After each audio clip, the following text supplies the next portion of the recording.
అందరికీ నమస్కారం.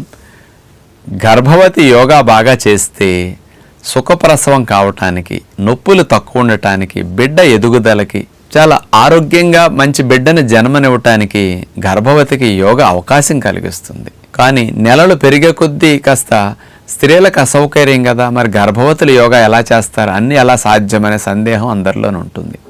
గర్భవతులకి మొదట 3 నెలలు ఏ యోగా చేయాలి, తర్వాత 6వ నెల వచ్చినప్పటి నుంచి తర్వాత నుంచి కొన్ని 3 నెలల పాటు ఏం చేయొచ్చు, నెలలు నిండినప్పుడు ఏం చేయొచ్చు అనేది యోగాలో ప్రత్యేకంగా ఏర్పాట్లు చేయటం జరిగింది. కాబట్టి గర్భవతులకి లోపల బిడ్డ ఎదుగుదలకి నెలలకు తగ్గట్లుగా యోగ విద్య ప్రత్యేకంగా ఉంటుంది.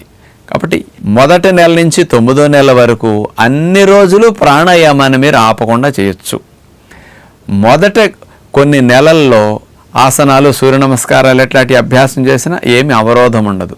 కాస్త గర్భం పెరిగే కొద్దీ ముందుకు వంగేవి, పోర్లా పడుకునేవి ఇట్లాంటి వాటిలో అసౌకర్యాలు ఉంటాయి. కాబట్టి అలాంటి నెలల్లో ఏమి చేయొచ్చు, ఏమి చేయకూడదు అనేది యోగా మాస్టర్ల ద్వారా ప్రత్యేకమైన శిక్షణ గర్భవతులు తీసుకోవటం మంచిది.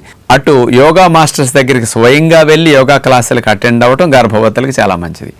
అలా కుదరని వారికి ఆన్లైన్లో సరే నేర్చుకోవచ్చు, ప్రత్యేకంగా చూపిస్తుంటారు.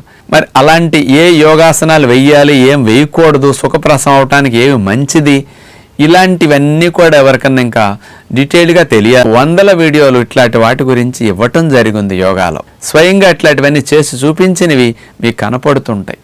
కాబట్టి అలాంటి వాటిని చూసుకుని కూడా మీరు అభ్యాసం చేయొచ్చు.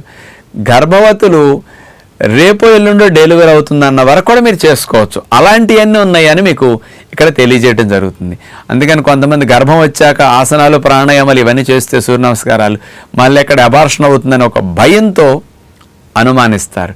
అలాంటి స్థితి మీకు రాకుండా యోగా విద్య చక్కగా సహకరిస్తుందని గర్భవతులందరూ భావించి యోగా చేయండి. మీరు ప్రత్యేకంగా శిక్షణ తీసుకుని అలాంటివే మీకు చూపించిన వాటిని మాత్రమే కొనసాగించగలరని కోరుకుంటూ నమస్కారం.